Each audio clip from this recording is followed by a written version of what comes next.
Hello and welcome to News Service here on TVP World. I'm Anna Kalczyńska. Polish Prime Minister Donald Tusk has announced great investments aimed at ensuring Poland's energy security for the next several dozen years. The announcement was made at a press conference on Monday.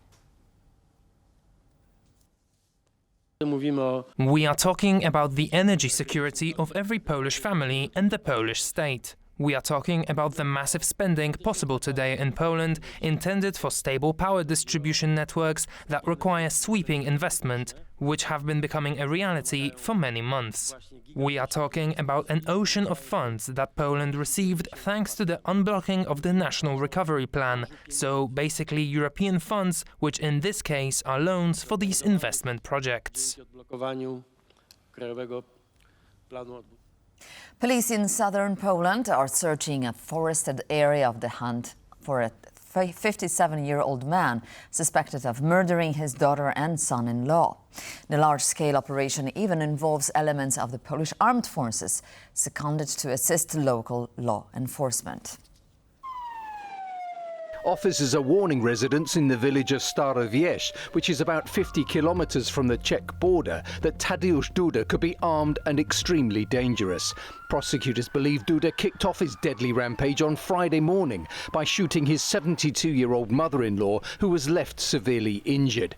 He then proceeded to his daughter's home, where he first shot his son-in-law and then his daughter. Both died at the scene. Duda opened fire on police officers on Saturday night when he was spotted near buildings in the village before fleeing to the forest. Teams and resources from across the country, including tracking dogs and a Black Hawk helicopter, have been drafted in for the manhunt. At least 6 people have been killed and 26 wounded in Russian attacks across Ukraine over past day, as Moscow continues its attacks on the country. According to local Ukrainian officials, the Russian strikes involved drones, artillery and guided bombs, which hit residential areas and critical infrastructure. Ukrainian air defense managed to down 74 out of 107 drones launched overnight by Russia. The Zaporozhye region alone saw 375 strikes, while Russian forces pummeled with the Sumy region with nearly 80 attacks. Other targeted areas included the Kharkiv, Kherson, Donetsk and the Dnipropetrovsk regions, with civilian infrastructure damaged in each.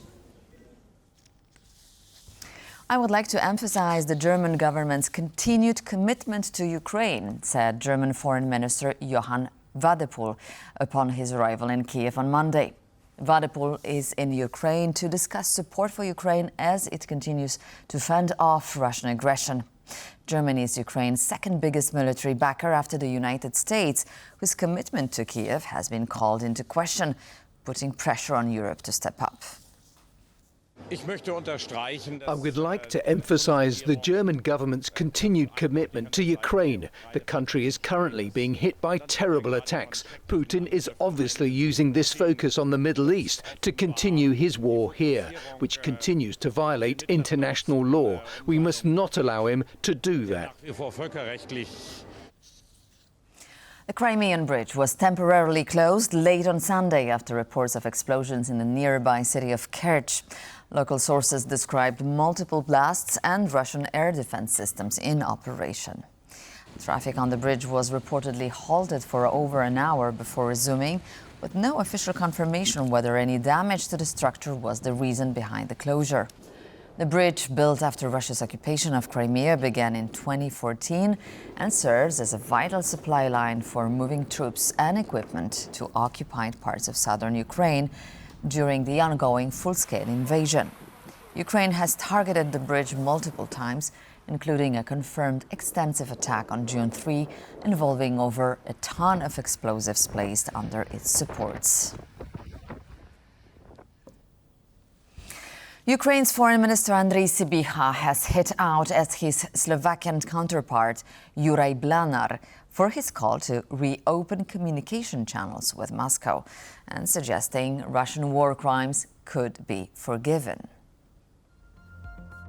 Juraj, Russia's sense of impunity is the root cause of its crimes. It's naive to expect a criminal to stop if their crime is forgiven instead of punished. Russia will hit your other cheek as well. And those who have lost no one in this war have no right to make such statements.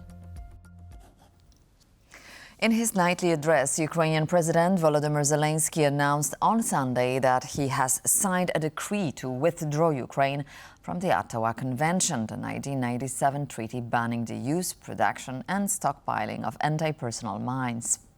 This follows similar moves by Poland and its allies bordering Russia.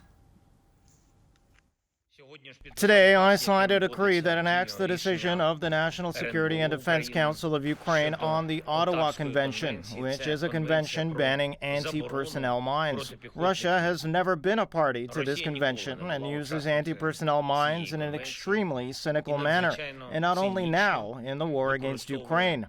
It is the signature of Russian killers to destroy life by all means at their disposal. This includes chemical weapons, ballistic missiles, including medium-range missiles, and various types of mines, including anti-personnel mines. Unfortunately, yes, of course, we see how our neighbors in Europe are responding to this threat. We also know the complexities of the withdrawal procedure when it is carried out in a time of war. By taking this political step, we're sending a signal to all our partners on what to focus on. This applies to all countries along the perimeter of Russia's borders. Anti-personnel mines are a tool that very often have no alternative in defense. The United States has lifted sanctions imposed by the Biden administration on the expansion of Hungary's Paks nuclear power plant by Russia's state-owned Rosatom. The project involves the construction of 2 new nuclear reactor blocks, with Russia providing a loan covering 80% of the €12 billion cost. As stated by the Hungarian Foreign Minister Peter Szijjártó, Donald Trump considers Hungary a friend and therefore lifted sanctions related to investment in the Paks nuclear power plant. Paks is Hungary's sole nuclear power plant, and the modernization project is seen as one of the key reasons Budapest continues to oppose sanctions targeting the Russian nuclear sector. According to the Hungarian foreign minister, the sanctions were imposed by the Biden administration to, quote, undermine Hungary's long-term energy supply security by making construction practically impossible. So far, however, there has been no confirmation from the United States that any sanctions have been officially lifted.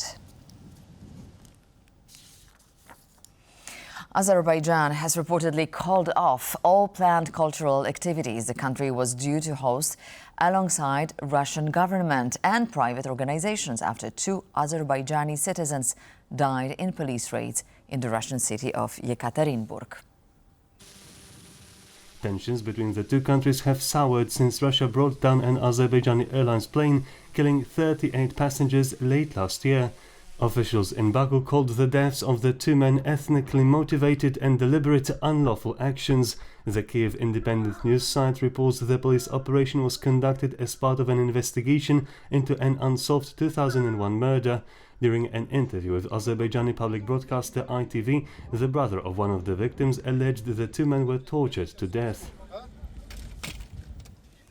The hotline between the US's CIA and Russia's Foreign Intelligence Service will remain open after a call between the directors of both agencies. According to Russian spy chief Sergei Naryshkin, the 2 officials had agreed to call each other at any time to discuss matters of high importance. Naryshkin told the Kremlin state television network that he had a call with the CIA chief John Ratcliffe and agreed to keep communication lines open. At the same time, Naryshkin did not specify when exactly the call took place, and Ratcliffe has not publicly confirmed the talk. According to Russian media, it was the first call between the 2 officials since March 2025. Naryshkin's remarks come amid efforts by the US administration to normalize ties between Washington and Moscow.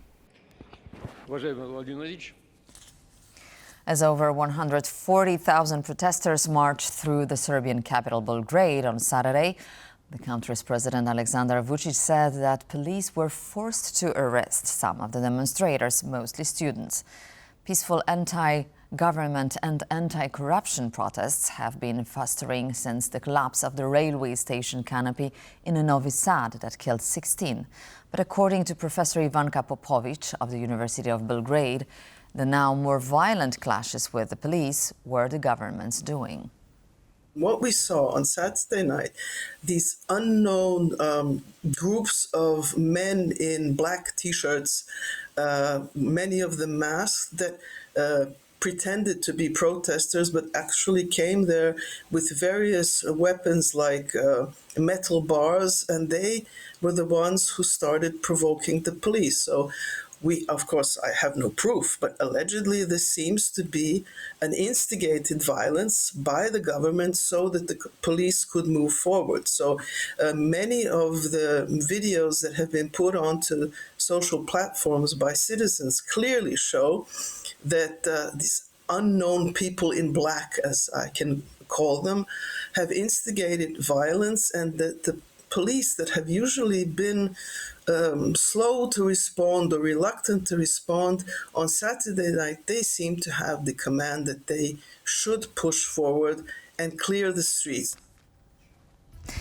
And on that, we conclude this edition of World News, but please stay tuned to TVP World for more news and other commentaries. Thank you so much for being with us this morning.